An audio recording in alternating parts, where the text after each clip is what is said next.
Praised be Jesus and Mary.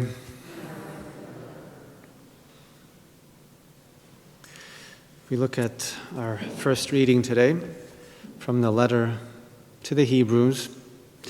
We read, I said, as is written of me in the scroll, behold, I come to do your will, O God, and it is by this will that we have been consecrated, through the offering of the body of Jesus Christ once for all.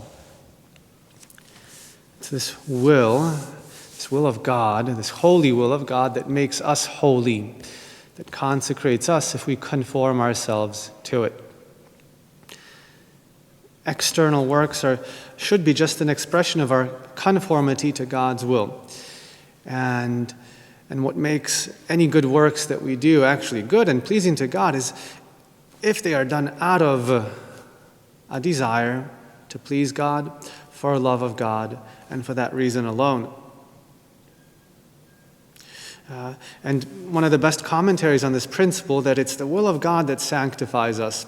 It's our conformity to His holy will that makes us pleasing to Him. One of the best commentaries on this is St. Alphonsus Liguori, who wrote a little booklet, a little treatise on the practical way of loving Jesus Christ. And in this booklet, he tells us that it is not enough to just do good works. We have to do good works, of course, but it's not enough to do good works. They need to be done well. And what does that mean? For our works to be good and perfect, they must be done for the sole purpose of pleasing God. And this is one of the biggest reproaches of our Lord against the Pharisees, that they did many good works, but they didn't do them well.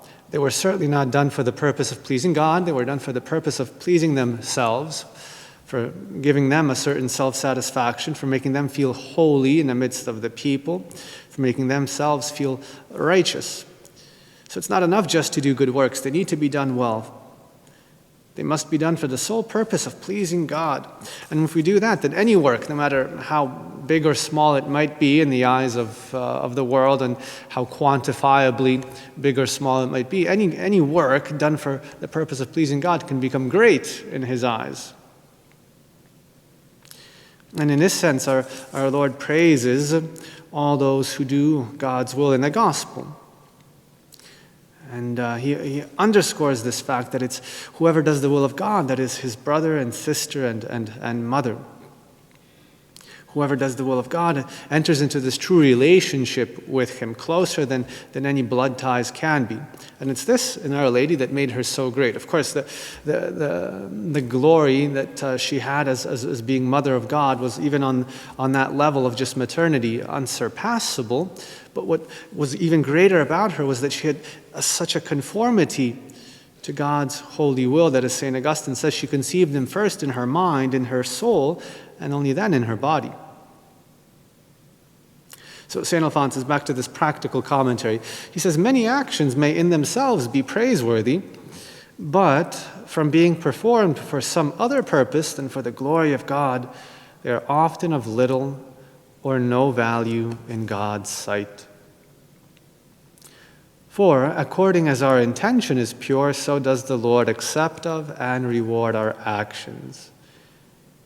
And O God, he exclaims, how difficult it is to find an action done solely for Thee. We know how difficult it is. It's not an easy thing, so we should examine ourselves on our good works and whether they are done well. And St. Alphonsus gives us four signs that indicate whether we work solely for God in any spiritual undertaking, or whether there's an admixture of self-seeking and hence an admixture of an impure motive that we must eliminate in order to make our works, to do our works well. He says these are the signs that we are working solely for God. First, if we are not disturbed even at the failure of our plans, because when we see it is not God's will, neither is it any longer our will. if we're not disturbed at the failure of our own plans, because when we see it's not God's will that they succeed, neither is it any longer our will. Second sign, if we rejoice at the good done by others. If we rejoice as much as at the good done by others as if we ourselves had done it. And that's a sign that we seek God's glory. And we want to do good, for the sake of God alone. 3, if we have no preference for one charge more than another, for carrying out one duty more than another, for carrying out one task more than another, but willingly we accept that which providence enjoins upon us. So we make our own plans, but in the end we're ready to step aside for and make room for God's plans. Maybe on a given day, you have plans to take a day off. You might get called in from work. You have to do it. Well, then you have no preference for one way of spending your day or another.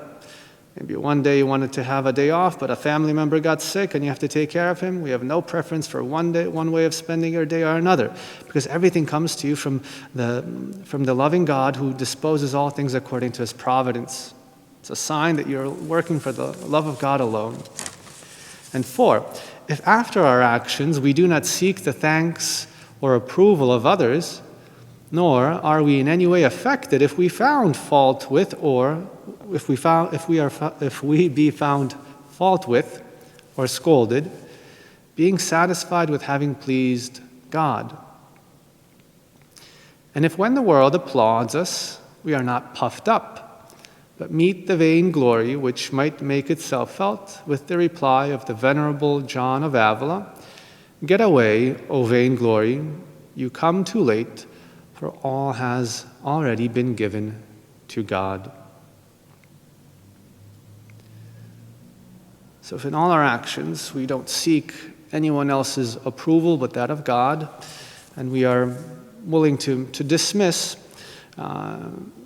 any praise and any laud that might come to us afterwards, and dismiss even any reproof or scolding that might come to us afterwards, but we are satisfied with having worked for love of God alone. That's a good sign that we are working with a pure intention and a pure motive.